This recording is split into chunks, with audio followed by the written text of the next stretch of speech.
ہماری سرکار آئے گی تو ہم قانون دوبارہ بنائیں گے کہ یہاں اسمبلی سے پاس کرائیں گے پارٹ کہ کوئی بھی باہر والا زمین نہ خرید سکے گا نہ بیچ سکے گا اور نہ نوکری یہاں اپلائی کر سکتا ہے۔ مل کے ہمارے کشمیری بھائیوں کے ساتھ تو ہمارے گجر بھائی نے ان کا مقابلہ کیا اور ملیٹنسی میں بھی ان کی ڈبل مار پڑتی تھی، کیونکہ ہمارے سیکورٹی والے بھی دیکھ کر داڑھی اور پگڑی وہ بھی انہی کو پکڑتے تھے اور ملیٹنٹ بھی انہی کو پکڑتے تھے۔ یہ کہتے تھے تم ملیٹنٹ ہو، وہ کہتے تھے آپ مخبر ہو۔ تو ان نے اتنی مار کھائی ہے بیچاروں نے، یہ کیسے زندہ رہی ہے یہ قوم میں جانتا۔ اس لیے جن کا اتنا ہم شکریہ کریں گے گجر برادری کا۔ آج پہاڑوں سے بھی آتے ہمیں دودھ دینے کے لیے، پہاڑوں سے کئی کلومیٹر دودھ، لسی، مکھن، گھی دینے کے لیے، ورنہ وہ بھی ہمیں باہر سے لانا پڑتا۔ تو یہ بھی ایک اندازہ ہے، ان کو اگر نیچی نظر سے دیکھیں آج تو اچھا نہیں ہوگا۔ میں نے اپنی پارٹی میں چودھری صاحب کیسا ہو چیف براؤن کا نمبر آزاد صاحب کا نمبر جناب غلام نبی آزاد صاحب، جناب غلام نبی آزاد صاحب، D P A P chief minister کیسا ہو، چیف منسٹر کیسا ہو آزاد صاحب۔ پیسے لے کر ووٹ دیتے ہیں، جموں کشمیر کے بکروال پیسے پر بک جاتے ہیں۔ میں بتانا چاہتا ہوں یہاں سے، ارے یہ گجر وہ ہیں رکھتا ہوں اور مجھے فخر ہے کہ میں گجر برادری سے تعلق رکھتا ہوں۔ بڑے بڑے ٹرانسپورٹر باہر سے آگے ہیں، سارے پروگرام ہائی جیک کر لیے ہیں اور کی ضرورت ہے، وقت کی پکار ہے۔ جناب غلام نبی آزاد صاحب ایک بے داغ لیڈر ہیں، ایک سچائی کا بیڑا اٹھایا ہے۔ آزاد صاحب آگے بڑھو۔ فائدہ یہ کہنا بھی غلط ہوگا کہ کشمیر کو فائدہ تھا، جموں کو فائدہ نہیں۔ جو فائدہ کشمیر کو تھا وہی فائدہ جموں کو بھی تھا، وہی ہندو کو بھی تھا، وہی مسلمانوں کو۔ آج ریت ہماری توی کی یہاں سے باہر جاتی ہے تو یہ اگر اسٹیٹ ہوڈ ہوتی تو نہیں جاتی۔ آج ہماری کھدانیں باہر والے لوگ دیتے ہیں، اسٹیٹ ہوڈ ہوتی تو اسٹیٹ سے باہر۔ آج ہمارے ملازم باہر سے آتے ہیں، اسٹیٹ ہوڈ ہوتی تو وہ نہیں ہوتی۔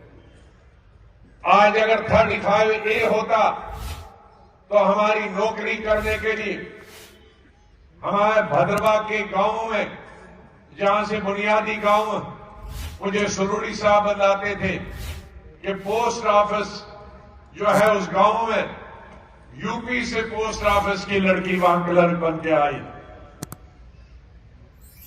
تو اگر ہمارے گاؤں میں یہاں سے 600 کلومیٹر اور 3 دن کا راستہ میں بھی پوسٹ آفس چلانے والا یو پی سے آئے گا، بہار سے آئے گا، ہم ان کے دشمن نہیں، لیکن ان کے سادھن ہیں۔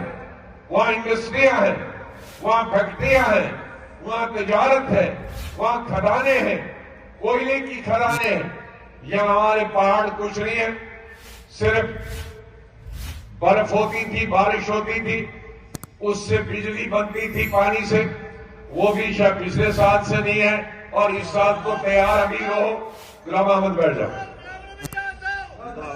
وہ بھی ابھی سے میں بیٹھ جاؤ کہ اگلے اس سال شاید ہمیں 2 گھنٹے بھی بجلی نہیں ملے گی۔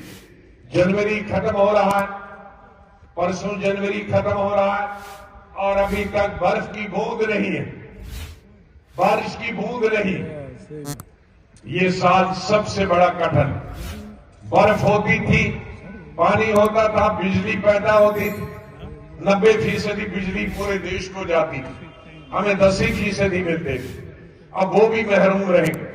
تو یہ پہاڑ ہمارے تھے جس میں صرف ہم کو اتنا ہی فائدہ ملتا تھا کہ ان کی وجہ سے برف پگھلتی تھی اور پانی ہمیں ملتا تھا پینے کا، کھیتی کا، بجلی بنانے کا۔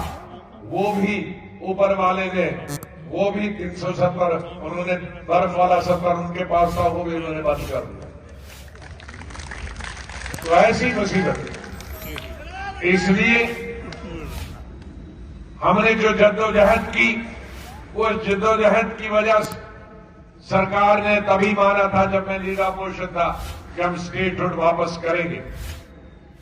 اسٹیٹ ہوڈ تو واپس ہوگی لیکن 35A پارلیمنٹ نے جو پاس کیا وہ ودھان سبھا بھی کر سکتی ہے. بہت سارے راجیوں نے ریاستوں نے ان کی اسٹیٹ میں کوئی نوکری نہ خریدے کوئی کرے اور زمین کوئی نہ خریدے انہوں نے قانون بنایا. ہماری سرکار آئے گی تو ہم قانون دوبارہ بنائیں گے کہ یہاں اسمبلی سے پاس کرائیں گے پارٹ کہ کوئی بھی باہر والا زمین نہ خرید سکے گا نہ بیچ سکے گا اور نہ نوکری یہاں اپلائی کر سکتا ہے نوکری نہیں کر سکتا. کیونکہ ہم نے جیسے میں نے کہا کہ ہماری کوئی کوئلے کی کھدانیں نہیں ہے, ہماری کوئی ریل بنانے کی فیکٹری نہیں ہے جس میں 50,000 مزدور کام کریں. ہماری تو یہ سانبا کٹھوا میں فیکٹریاں ہیں 4 آدمی 5 آدمی کام کرنے والے, ان سے ہمارا گزارا نہیں ہوتا ہے, ہمارے مزدوروں کا گزارا نہیں ہوتا, ہمارے نوجوانوں کی نوکری کا گزارا نہیں ہوتا. تیسری بڑی چیز ہم نے کر دی ہے ٹورزم. میں نے اپنے وقت میں 22 ٹورزم اتھارٹیز بنائی تھی.